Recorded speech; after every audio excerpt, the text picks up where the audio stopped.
Welcome everyone to my podcast. Today I have Tanya, who is Belgianfurmissile on Instagram. This is actually a take two because I was having a lot of issues on my end with the video, the audio. I tried recording in my car. My normal setup isn't really possible right now because, like I was explaining to Tanya, I have a baby and we just put his playpen up, so it's kind of blocking where I usually put my camera.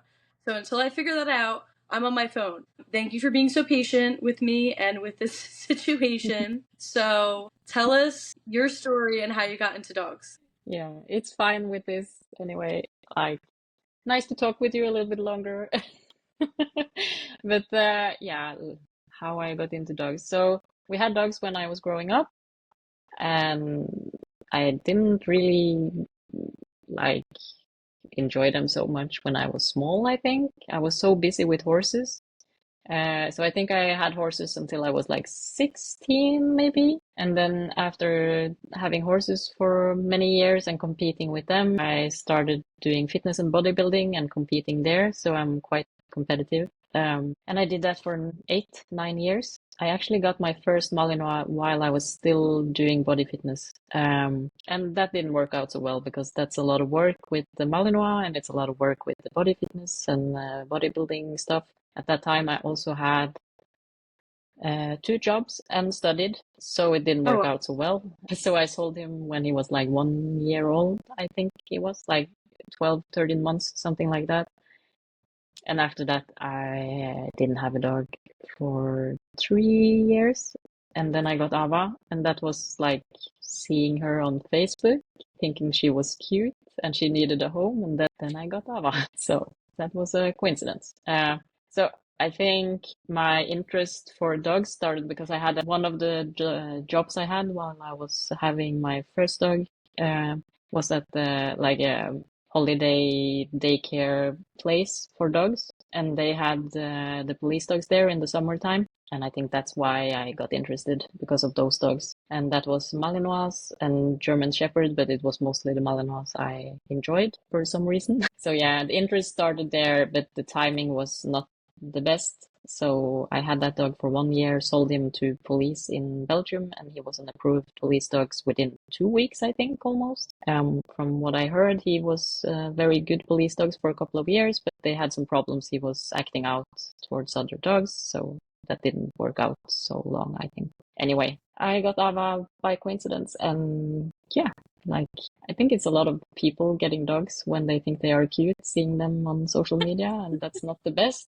I'm not gonna advise anybody to do that, but it worked out well for us. Yeah, Yeah, I was just gonna say that. that's I how know it that started. we said that before on the last one. But with her, meant to ask too, were you familiar or like knowledgeable on the lines before you got her? Or when you saw her, you were like, "Ooh, I want that one." You got her, and she just ended up being that nice. So I obviously didn't have a lot of knowledge about it, but I remember I was checking it out and saw that it was like all the dogs in her pedigree is titled. So they have E3 or French Ring Tree, or so it was like I think the mother has IGP1, and that's more or less the only thing she has, but the rest of them, all of them, has the highest level certification or title in their sport. So I kind of knew that it was not bad lines, but I was not so into it back then. So yeah, I could have been fooled. I would not know enough to Yeah. really know. So Well, you definitely got lucky with her. Obviously, it takes two to tango, so obviously you're a talented trainer as well. She didn't get there by herself. oh, she is very independent. Maybe she would. I don't know. On the last one we just recorded, we were just talking about how stubborn females are, how they just want to do their own thing, how they're usually super self-serving and they don't need you. And a lot of people do say that they find it harder to bond with females. I think some people get lucky, like with me, with one of my females out of the multiple I have. She's very handler oriented. She wants to do the right thing. She has a lot of natural engagement. And it's ironic because she's the only one like that, but I actually didn't bond to her until she was like 7 months old. Which for me, that wasn't normal because up until then, like I felt an instant connection with all of my other dogs. So it's just funny because now she's like my favorite one. And we just have a really strong bond. So one day it just kind of like flipped the switch and she's like, okay, like I love you. Like, let's be best friends. Tell us a little bit about Yeah. your individual dogs, what you've accomplished with them, yeah, and all that. Yeah, so Ava was obviously the first one I got out of the ones I have now. She is 6 years now. She turned 6 in March, and we started training for sport when she was 1.5. So we started quite late. Again, she was not that planned. And then I was thinking about IGP before that. Didn't enjoy it so much. Environment or the people was not my type. Let's say it like that. So I was starting to check out different sports. I, at the same time, checked her pedigree, saw that it's a lot of ring sport. French ring obviously is very far to go to France for competing when you live in Norway. So I found this little Monday ring group in Norway. It's not an official sport there, but it is in Sweden. That's our neighbor country.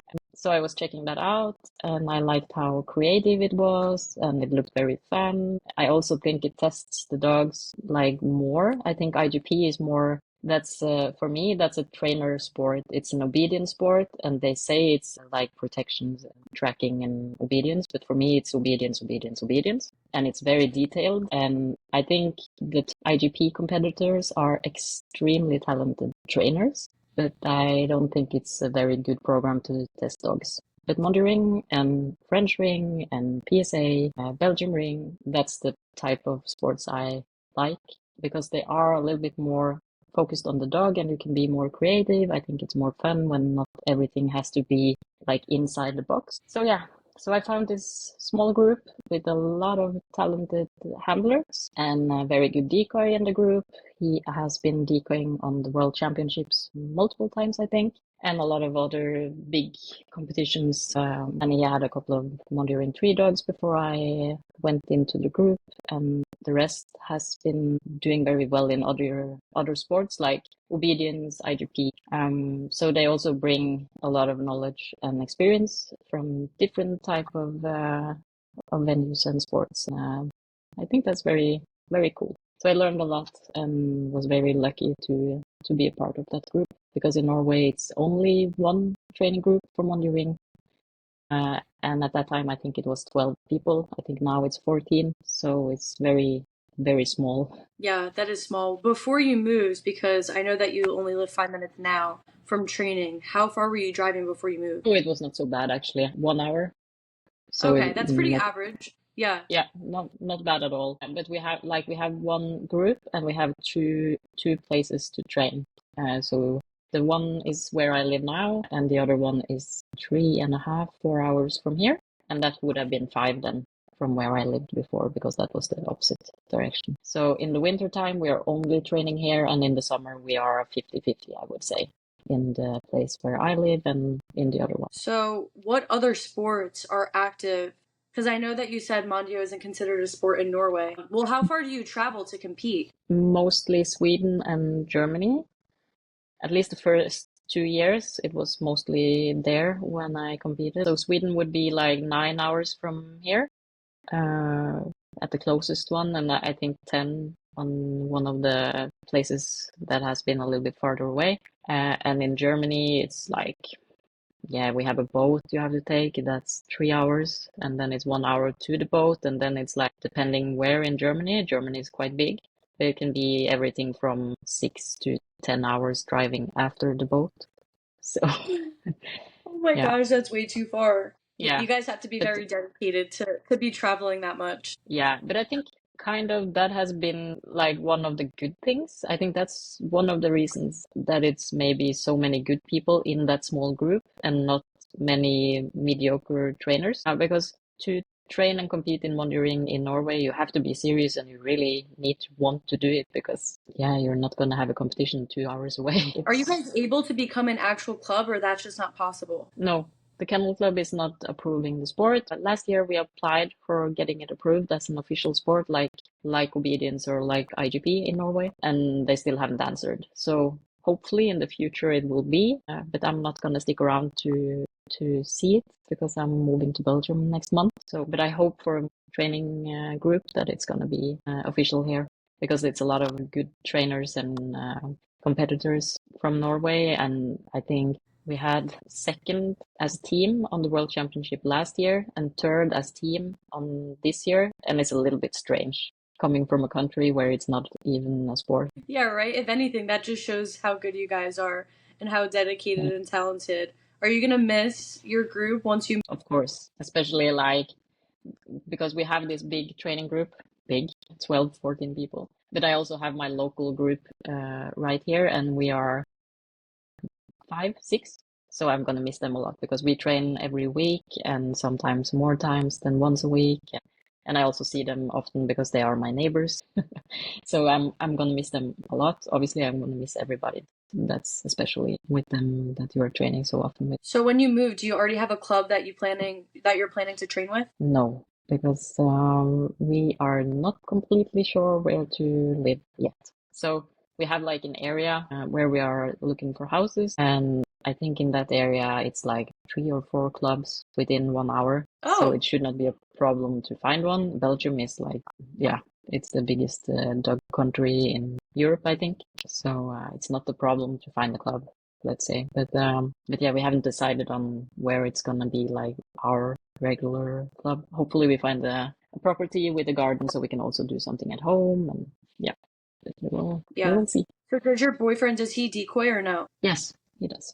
So he has Awesome. been a training decoy for many years for monitoring and also police dogs and stuff like that. And he had his certification as a competition decoy 1 year ago. Cool. So let's go back to what we talked about before about he's keeping a puppy, or he kept a puppy. So you guys now have the 12-week-old puppy from one of the recent litters. Yes, he had a litter in Sweden with a black, like a Grondal female. So all the puppies are black. So my boyfriend kept one of those. And I'm very curious to see how it's gonna, because like Tervurens are not that common in bite sports, and the black ones are even less. So hopefully it's gonna be a good one. So we have a special black one. Yeah, I'm Would be jealous. fun. Those puppies are so cute. If I was looking for a dog right now, that looked like a really nice litter. Because I know you brought 2 puppies back with you, but I know that you sold the one. I was just like looking at your stories. I'm like, oh my god, they're so cute. They're so fluffy. I have a fluffy black German Shepherd, so it's not like I don't have anything. But yeah, they seemed really stable. I remember you posting videos of them being like out on town and stuff like that. They seemed really social and stable. Nice little puppies. So I'm excited for him. We also talked about you keeping a puppy from Ava's upcoming litter. So let's just go back into that really quick. Yeah, so she's finally in heat.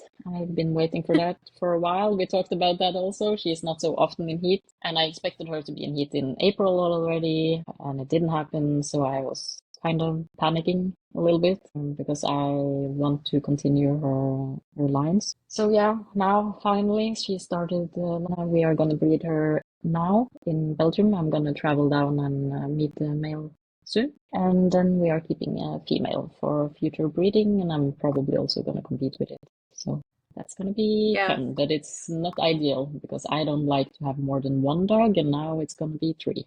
And then he also has a puppy, so it's going to be 4 So dogs in 4. the house, but three for me then. Yeah, we have a lot of dogs, so I get what you're saying. Before we keep diving into this, let's go back to the question where someone asked, what is the difference between a Turv and a fluffy Malinois? Yeah, so like they are Belgian Shepherds, all of them. And you have 4 varieties. It's so difficult to say that word. So it's going to be based on the fur. And people think that if you have 2 Malinois and it gets a fluffy puppy out of that, that's a fluffy Malinois. It's not. It's a variety with longer fur, and it's called the Tervuren. So in Europe, that's common. Like you get 1 fluffy one in a litter of short hair, and it's registered as Tervuren. That's how it goes here, and it should be like that. Obviously, it's not going to happen that you get a black one in a litter with 2 red ones that are parents, but yeah, you can mix black and red, and you have some Grondals and some red ones that are Tervurens, and long hair can come out of short hair, and opposite probably also, I think. So the right thing is that the long hair is Tervuren no matter what. But it's difficult for people, I think, to understand. Well, when you explain it, it's definitely not difficult to understand. So I get it. I think a lot of the Mal versus Dutchy versus Tur versus Gronendale, like there's just so many variants. Like, for example, a huge thing over here is people doing DNA testing and bark testing. Then you'll see, I'm going to get so many comments back from this, but you'd see people calling their Dutchie a Mal. It's like if it's brindle, it's a Dutch Shepherd. A lot of people, because lines kind of get messy if we're talking about like FCI Dutchies and, different lineages and stuff like that. But if it has stripes, it's a Dutchie. If it doesn't, it's a Mal. So with Embark, the DNA test will say, X amount Malinois, X amount Dutch Shepherd. So if it's like 80% Mal and 20% Dutchie or whatever the difference is, if it's more Mal, they'll just start calling their Dutchie a Mal. I'm just like, no, that's not how that works. Yeah, but that's a story for a different time. We were also talking about how Ava, her female, didn't go into her first heat until she was 3 years old, and how one of her daughters also had that same thing. And just talking about how athleticism may play a role, how active your dog is, how much they're working. And I was just kind of giving not my personal experience, because the mals that I had went into heat around a normal age, but I have heard some people with mals tell me something similar to where their female didn't go into heat until they were, significantly past the age where it kind of should happen, or they just don't go into heat regularly and don't have a lot of heat. I find that to be a really interesting conversation and topic, because it's actually not something that I ever heard of until last year. And I've been around mals for a while now, and I don't know how I'd never heard of that, but I've had multiple people tell me that now. So I thought that was, and I know that you mentioned it could be genetic too, because obviously her daughter had the same thing happen, but I don't know. I think that stuff is pretty cool to learn about. Yeah, and I think because when, like, obviously before Fritz, I only had her, so she could have had like a sound without bleeding before that, but I don't think so, because when she had her first heat, she also changed her behavior quite a lot when it happened. Not for like after she went back to normal, but she was very strange the weeks before, and also when she was in heat. I don't think she had anything before 3 years old. And then after that, now she's 6, and this is like her third heat in her life. So obviously she had a litter also, so that's gonna affect a little bit. But yeah, it's definitely not happening so often with her. It's not like every 6 months, like I hear with somebody else. It's more Yeah, like... and it's funny too, because with some dogs, like they'll come in, like there have been times, my females are pretty regular now, but there have been times where they've gone in 3 times a year. So they're going in every 4 months, and you're just like, oh yeah, my dog's had 3 heats and she's 6. I'm like, okay, my dog's had 3 heats and she's like 2. So Yeah. I think that's really funny and interesting. Yeah, it's a big difference. 3 times on 6 years and 3 times on 2 years. It's definitely a big difference. What has your competition experience been like with both of them? So when I decided it's going to be monitoring with Ava, I also started training for the FCI obedience, because I needed some competition experience. Obviously, when you live in Norway and you have to travel that far to even compete, it's not going to be so often, because that's very expensive. But the FCI obedience I could do in Norway, then I could get experience as a handler in competition, and my dog could get some competition experience. So we did that. I took the 1, 2, and the 2 like within 2 months, I think. And then we did the obedience 3 and got the champion title there. And I think I did my first monitoring competition somewhere between obedience 2 and obedience 3. And that I took in Germany and went very, very good. We had like my first monitoring competition ever. I had 190 points in the first place, so I'm pretty happy with that. And then the second day we did well again. I think I had a 3rd place and 187 out of 200 the second day. So then we already closed our monitoring 1 in 1 weekend. And then we did our monitoring 2 a little bit later this year or early next year. I don't remember completely, actually. And that didn't go so well. I think, yeah, I didn't pass the first one. And I passed my second monitoring 2, but it was like on the limit. And I remember it was a horrible feeling because until then I did my obedience and I got first place in my first competition in obedience 1 and could go straight to obedience 2. And it happened again in obedience 2. And then I did my monitoring 1, and it went super good. And then the monitoring 1 the second day also went very good. And then you go up in category 2 and it's like, it's not so easy anymore. So then, yeah, I remember that was not my proudest weekend, let's say. And then we did obedience 3, and that also went super, super good. No, after that, we managed to go through category 2 with 2 passings and could go to category 3, but it was like, was not super good. She also had the puppies where I got Fritz. Like, I think she had, if I remember correctly, she had the puppies before I did my category 2. And then when I managed to get that and started in category 3, the first category 3 competition went horrible. It was the worst. Like, I was so nervous and I went into the field and I couldn't even remember where I would put my dog for the presentation. It was horrible. I'd never been so nervous in my life. I did so many stupid handler mistakes. I didn't remember any of the exercises. I feel so sorry for the person that was guiding me around because it must have been horrible. And I think I said the wrong commands for some exercises. Yeah, but Ava was, yeah, she did what she thought she would gonna do anyway. So even if I said the wrong thing, she didn't really care about that. She did the right thing anyway. But yeah, That's good. I was not, yeah, but I was not prepared at all. And obviously we didn't pass. It was horrible. But then we had a couple of category 3 competitions where it went okay. Like I think we had, or actually, yeah, I don't remember if I did 2 more or 1 more before the World Championship. But I remember I had one competition with 342 and was quite happy with that after that experience. And then we did the World Championship and there we did very good. So I got the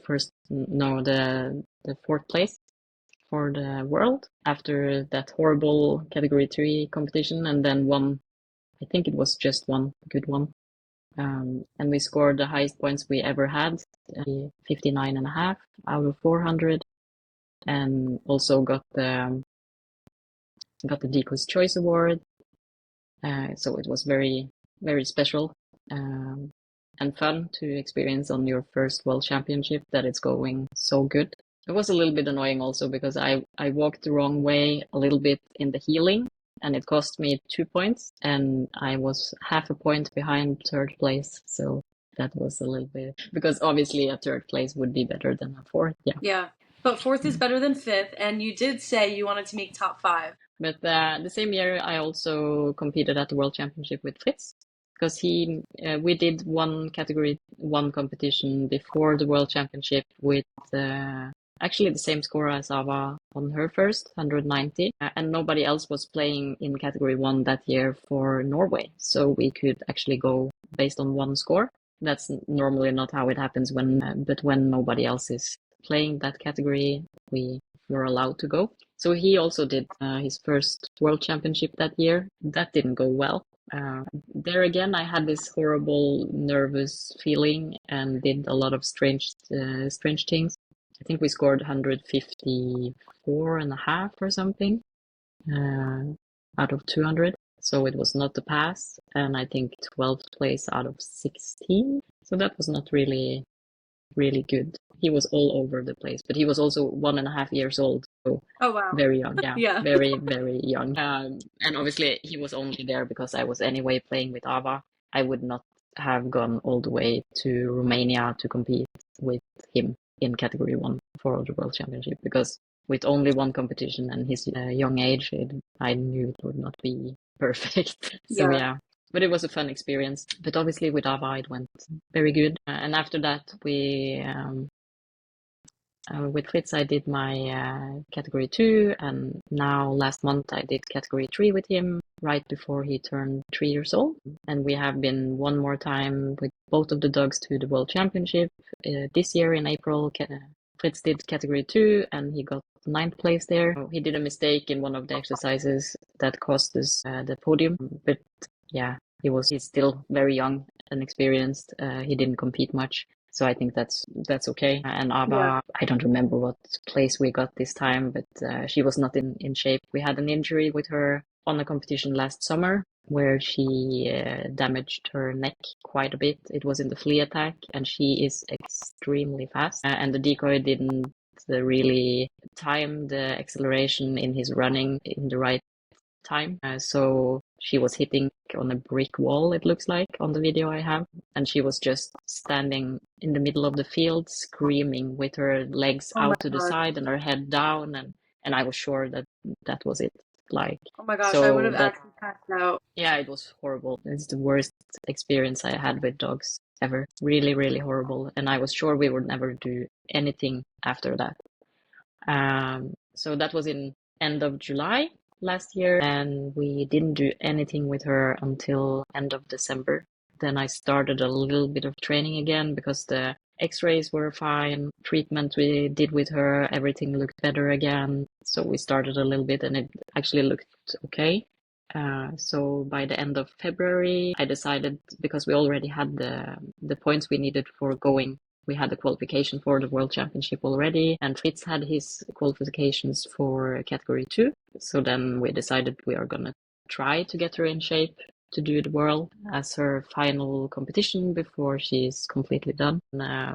Yeah, I should have known that it would not be enough time. She was not like physically in good enough shape to like do the full program because it's 40-50 minutes, and she gives everything she has, and it looked like it would go very well. I think we did the obedience without losing any points, and the two first jumps also perfect, and then on the hurdle she was crashing into it. I was thinking that's very strange because she's a very good jumper, and it happened again and again, so that was 0 points on the jump, and then I knew like, no, she's not in shape for this. But we did the program and all the attacks looked amazing, like they always do with her.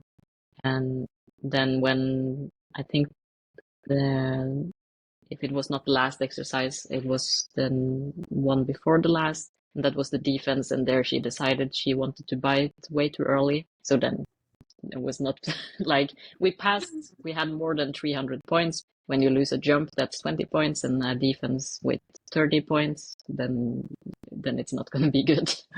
So yeah, but Yeah, she had a lot of I didn't fun. realize her neck injury was that severe. I can't imagine how traumatizing that was for you. Resilient dogs are, because I think there could be dogs out there who could have had something similar happen to them and they're never running downfield again. Because it Yeah, was such obviously a terrible experience for her. I can't imagine, because obviously, as you know, dogs have such a high pain tolerance. Like, dogs, especially the working dogs that we have, like they get hurt all the time. Obviously not that severe, so they'll get hurt all the time, and maybe you don't even know until there's like blood dripping and you're like, oh my God, where's that coming from? Or you'll yeah, hear of like, police dogs getting like stabbed like on the bite and they're just still biting. But when you have a neck injury and your strong dog is sitting in the middle of the field screaming, you can't even yeah, imagine the amount of pain that she must have been in to show symptoms so strong. So I'm glad that she's yeah, okay. I'm sure it yeah. took a lot for you to even get back. I'm sure the first sends that you had, sending her even just in training, were probably, your heart was probably racing a little bit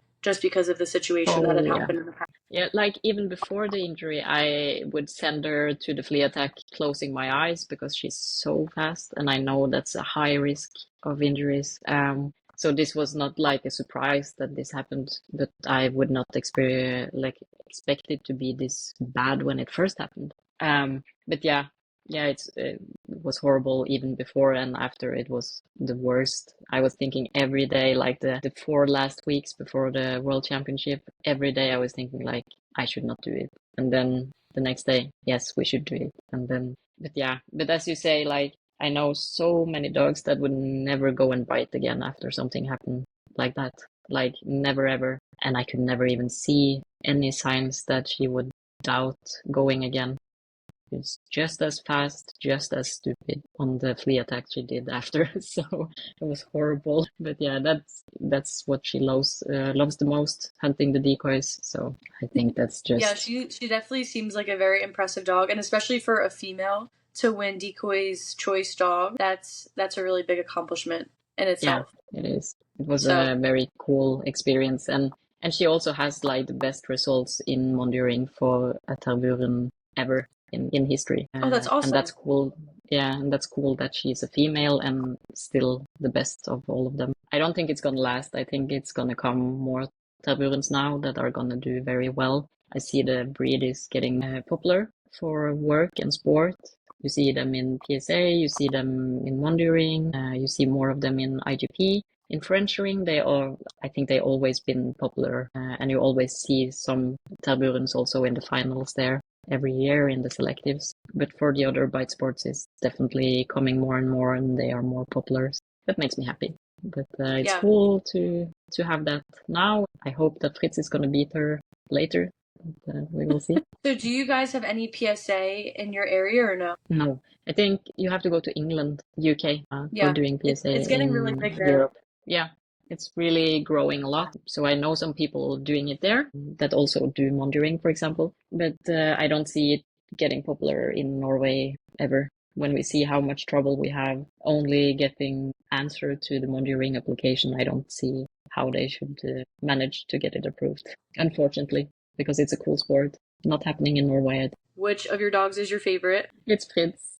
He is a mama's boy, and he wants me to be happy, and he is so easy in everyday life. He's so friendly to other dogs, and he's friendly to people, and yeah, he's just easy. And Ava is not friendly with other dogs, and she's very independent, and she, like, unless constantly touching her, she's not interested in you at all, unless you have something she wants. And she just, like, in everyday life, she has just too much energy all the time, like always. Obviously, now that she's older, it's easier, but I remember the 2 first years, it was like she cannot walk from one spot of the living room to the It's always running, sliding, barking, and it's like, I think it's way too much all the time. So yeah.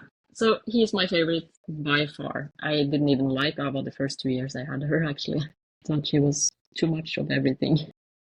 But obviously for sport and for training, she is phenomenal. Yeah, a lot of people don't think about the other half of the work. You know, you have to live with the dog too. So they might be nice on the trial field, but when you get home, sometimes things don't mesh the same way. No. And I also remember, like, my first seminars, when I took her to my first seminars before I had so much experience myself. I remember especially one seminar, one of the first ones, the instructor wanted to test something with her and play with her. I could forget everything after that. Like, she was just looking at him, only interested in him. Like, I didn't exist. It was horrible. I felt so embarrassed. So, yeah, no, she has been very difficult in some ways. And then I have a lot of things that are very easy with her. Like, she is extremely smart and she understands things very, very fast. And she can work for hours and hours and hours. She will never stop. So obviously those things are extremely fun with her. But then you have this independence, and that she doesn't want to work for you. She is only working to get whatever you have. So it has been some challenges, let's say. And she's always also like, if somebody, because in Norway it's very common when you train that like it's 10 dogs on the field at the same time doing the obedience, for example. And if anybody on that field has a toy that she didn't see before, she just wants that toy. So it doesn't matter what I have because she saw it before. And yeah, obviously that's not a problem anymore. But when she was young, it was horrible. Like, it would be so embarrassing every time I took her out when it was other people around or other people training, because she would always be more interested in the toys they had or in the people. That was not me. Always, like, horrible. Well, look at how far you guys have come. Yeah, and it's so funny because that's like one of the things that people say, that when I compete with Ava, she is 100% focused on me, and like she doesn't lose focus and very eager and has all this energy, and they think she's just like that, and I'm like, if only you knew. Definitely not. That I had to work hard to get. So yeah, but that's like the biggest difference between Fitz and her is like she works for what she can get, and he works for me. He wants me to be happy. So obviously he also wants toys and food and everything like that. But for him, it really makes a difference if I'm happy with him or not. And for her, it's like she doesn't care if I'm angry or happy, or it doesn't matter for her. So it's the same for her. Yeah. She doesn't care. Can and do you use training tools like e-collars and prongs? No, Ava is trained without any tools ever, and it's also not allowed in Norway to use them. I'm not sure when I move to Belgium if Fitz is going to be completely without also, or we will see. He's a different type of dog, and I think because like one of the problems I have had with Fitz is that when I get upset with him, he takes it very personal, and he is a dog that will answer back, and he will answer back on my emotions when I correct him. So obviously, I've learned to not have emotions when I correct him and it goes well. But with him, I have been thinking sometimes that maybe it would be less personal for him to, for example, use an e-collar. Yeah. But I don't know. Like my boyfriend trains with that. He's a Nepopo guy. Did the school, Awesome. all that. And obviously, he has learned me a lot about it. And I see how he trains and everything. So I don't know if it's going to change with him or but obviously, for example, now that I'm keeping a puppy after Ava, if that's like the same type of dog that Ava is, I'm not going to use it on her because it's not necessary. And I think one of the reasons that I'm so creative and stuff is because I never use tools because then it's not this easy solution for everything. Not that it's easy, but you understand what I mean. Like you have things that you can stop with an e-collar, and if you take the e-collar out of that equation, then how are you gonna think and create the situation to stop it? Or you have to think a little bit more, I think, when you are not able to use the tools. So, for example, with Ava, that I never used any prong or e-collar on, she would do all the same mistakes that all the other dogs do that can train with that. So she would bite too early in the defense, for example, or go too early on the guard, bite outside the circle, stuff like that. And obviously, when you cannot use tools and you're also that type that will kick or hit your dog, I don't enjoy stuff like that. That's never an option for me. So I had to find other solutions for it. So with her, when she went too early on the guard or if she bites too early in the defense, I would go grab her in the collar and say training's done and put her in the car and we were done training. And that would be for her so eager and so driven and so smart.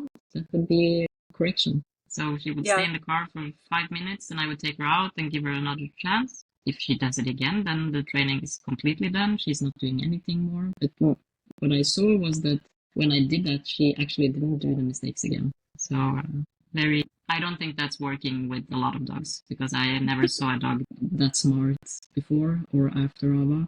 But she connected like, okay, so if I do that, I will not be training more. And that worked super well with her. But obviously, if I trained with an e-collar, I would push the button, for example, in that situation and not try anything else. I don't like how countries will limit what you can and can't use. I think that should be at the discretion of the owner, of the trainer, and what they want to do and what they feel is best for the dog. So hopefully in the upcoming years that the countries that have these things banned take away the ban, not because everyone needs to use it necessarily, but if someone wants to use it or some dogs really need it. And I'm not even just talking about sport dogs. Some pet dogs really need, training tools. I think, like, for example, here in Norway, I never think it's going to go away again. But for me, like, the reason I would think it's a good thing that it's allowed is for pets to give them the freedom to be off leash. Because I think a dog that has to be on leash their whole life, that's not a life. Like, you're not going to be able to walk that much with that dog to compensate for running free.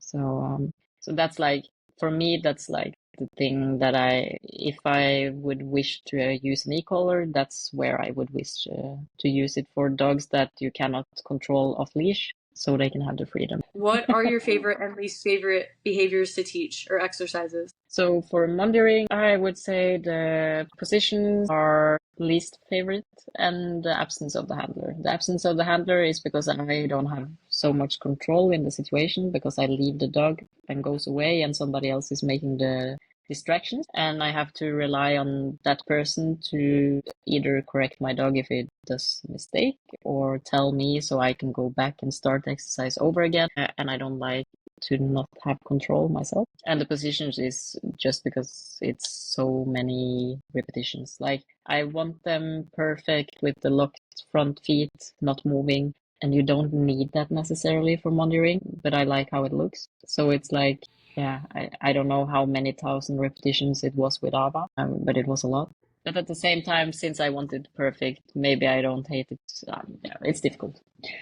But yeah, those two are definitely not favorite. But for the rest, I like wandering has a lot of freedom in how you want the exercises to look. I like that a lot.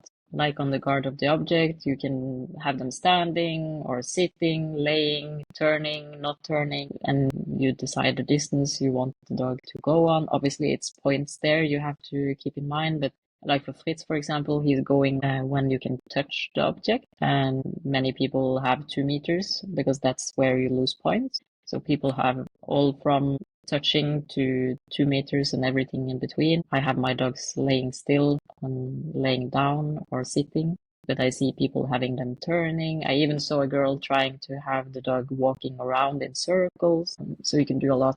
So I like that exercise. I like transport. There you also have like huge amount of possibilities to how you want your dog to do that exercise. Can be between the legs, behind you, on each side, in front, backwards, forwards, grabbing the leg, jumping, yeah, whatever. It can be so much. I think it's very funny when it's like that. I also like the apport because we have, like you probably know, we never get the same apport. So in competition, you can get so many different ones. That makes it a little bit more fun to train it. But yeah, I think that's probably my favorite tree. Obviously, the food refusal is fun for videos. Well, that concludes all of my questions. Thank you again for being so patient and redoing this with me. I know that was like a huge pain. Thank you for being patient with that. No Other than problem. that, I appreciate you coming on here. Your work is very impressive. Your dogs are very impressive. All right, so thank you everyone for joining the podcast, and we hope you have a good day.